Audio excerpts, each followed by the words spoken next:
जी कहते दो मित्र थे, एक का नाम था पुरंजन, एक का नाम था अभिज्ञात। एक दिन पुरंजन ने अपने मित्र अभिज्ञात से कहा, बोले मित्र हम घूमने जा रहे हैं, तुम भी चलो। बोले नहीं नहीं मित्र, हम तो यहीं रहेंगे, तुमको घूमने जाना है तुम चले जाओ। बोले ठीक। पुरंजन आया, लाखों शहरों में भटका, लेकिन एक दिन एक 9 द्वार वाला महल उसको नजर आया। 9 द्वार वाले महल में जब अंदर गया तो उस महल की एक राजकुमारी जिसका नाम था पुरंजनी, जिसके साथ में 10 सैनिक चलते थे, एक सेनापति चलता था और एक 5 फन वाला नाग चलता था। जब उसको देखा तो पुरंजन उसके ऊपर मोहित हो गया। उससे जाकर के कहा, बोले देवी जी आप मुझसे शादी कर लो। बोले ठीक है कर लेते हैं। पुरंजनी और पुरंजन की शादी हो गई। अब पुरंजन पुरंजनी के ऊपर इतना लट्टू हो गया कि पुरंजनी हंसे तो पुरंजन हंसे, पुरंजनी रोवे तो पुरंजन रोवे, इतना आसक्त हो गया।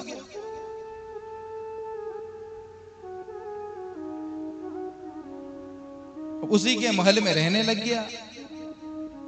आया था घूमने के लिए, लेकिन वापस जाना भूल गया, उसी के साथ में लिप्त हो गया। एक दिन एक जरा नाम की कन्या थी जो बड़ी बदसूरत थी। उसने अपने भाई चंडवेग से जाकर के कहा, बोले भैया हम किसी के भी सामने अपनी शादी का प्रपोजल लेकर के जाते हैं तो वो सीधे मुंह मना कर देता है, कोई हमको स्वीकार नहीं करता। बोले ऐसा करो, हमारे पास में 360 काले सैनिक है और 360 गोरे सैनिक है, इनको साथ में लेकर के जाओ, ये तुम्हारी सहायता करेंगे। कोई अगर शादी तुमसे नहीं करेगा और भागेगा तो ये पकड़ करके लेकर के आ जाएंगे और तेरी शादी करवा देंगे। बोले ठीक है महाराज। जरा नाम की वो जो कन्या थी वो आई और आकर के उसने पुरंजनी के महल के ऊपर हमला कर दिया। जो 10 सैनिक थे उन 10 सैनिक को मार डाला, सेनापति भी मर गया, 5 फन वाला नाग भी घायल होकर के भाग गया। लेकिन पुरंजन तो महल में मस्त हो रहा है, उसे हमले की कानो कान खबर नहीं पड़ी। जरा आई, जरा ने कहा कि मुझसे शादी करो, उसने मना कर दिया तो पुरंजनी थी उसको मार ही दिया। और जब पुरंजनी मर गई तो इसके मन में पुरंजनी के प्रति इतना प्रेम था कि रोने लग गया, हाय मेरी पुरंजनी मर गई, और रोते रोते मर ही गया। और अंते यामति सागति, अंत समय में जैसी मति होती है वैसी अगले जन्म में गति होती है। अपनी पत्नी का ध्यान करके मरा तो अगले जन्म में एक स्त्री बनकर के पैदा हो गया। अगले जन्म में स्त्री के रूप में जब बड़ा हुआ तो एक राजा मलयध्वज से इसकी शादी हो गई। समय पाकर के राजा मलयध्वज जब मरे तो ये सती होने के लिए उनकी चिता के ऊपर जाकर के बैठ गया। अभिज्ञात ने सोचा कि यार अपना जो मित्र था बड़ी पहले घूमने के लिए गया था लेकिन आज तक लौट करके नहीं आया। अभिज्ञात ने आकर के देखा कि ओहो पुरंजन तो स्त्री के रूप में है और अपने पति के लिए सती होने के लिए जा रहा है। उसने कहा कि क्यों मित्र, किसके लिए सत्ता हो रहे हो? उसने कहा कि क्यों, मैं पतिव्रता स्त्री हूं, आज तक किसी दूसरे पुरुष को मैंने मित्र नहीं बनाया, तुम मुझे मित्र कैसे बोल रहे हो? पुरंजन ने कहा, अभिज्ञात ने कहा कि वारे पुरंजन, जन्म जन्म के अपन साथी हैं और मुझको ही भूल गया, ऐसा घूमने में तो व्यस्त हो गया।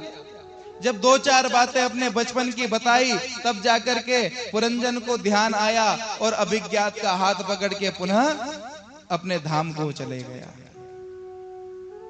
नारद जी ने पूछा प्राचीन बरही से कि क्यों राजा प्राचीन बरही, ये कहानी कैसी लगी, कुछ समझ में आया?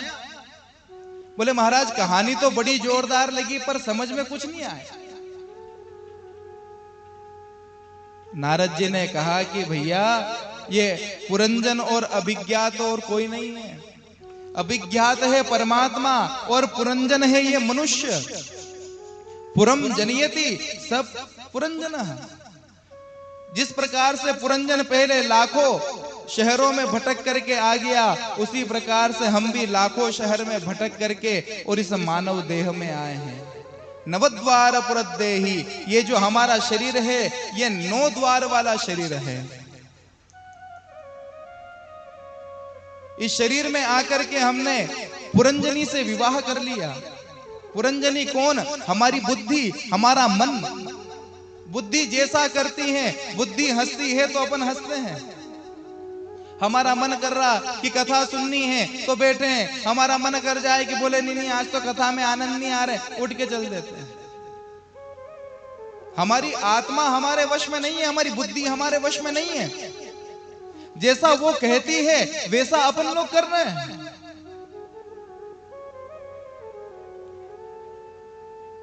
दस सैनिक कौन? बोले 5 ज्ञानेंद्रियां और 5 कर्मेंद्रियां, यही 10 सैनिक है।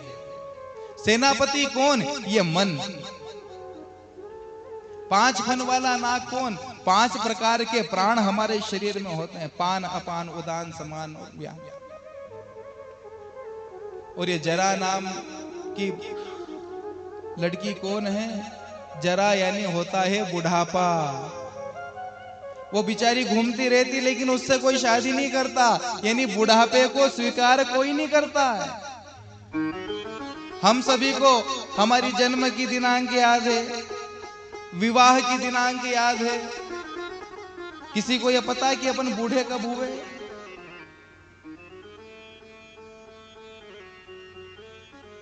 जब जरा को कोई स्वीकार नहीं करता तो अपने भाई चंडवेग के पास में जाती, यानी कि कौन?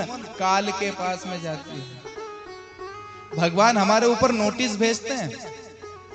सबसे पहला नोटिस आया, बोले क्या घुटनों में दर्द होने लग गया? बोले ठीक है महाराज, खूब घुटनों में दर्द करवा लो, हम ऑपरेशन करा लेंगे। आंखों से कम नजर आने लग गया, बोले कोई बात नहीं महाराज, हम चश्मा लगा लेंगे। कानों से कम सुनाने लग गया, लेंगे। जब इतने सारे नोटिस अपन बर्खास्त कर देते हैं, तभी उस चंड वेग का वारंट आता है। भले ही इस शरीर में कितने भी व्यस्त रहो, लेकिन जब उसका बुलावा आएगा तो कोई भी बच नहीं पाएगा। कितना ही नोटिस बर्खास्त कर लो, लेकिन वारंट आने के बाद में कोई भी बच नहीं सकता है।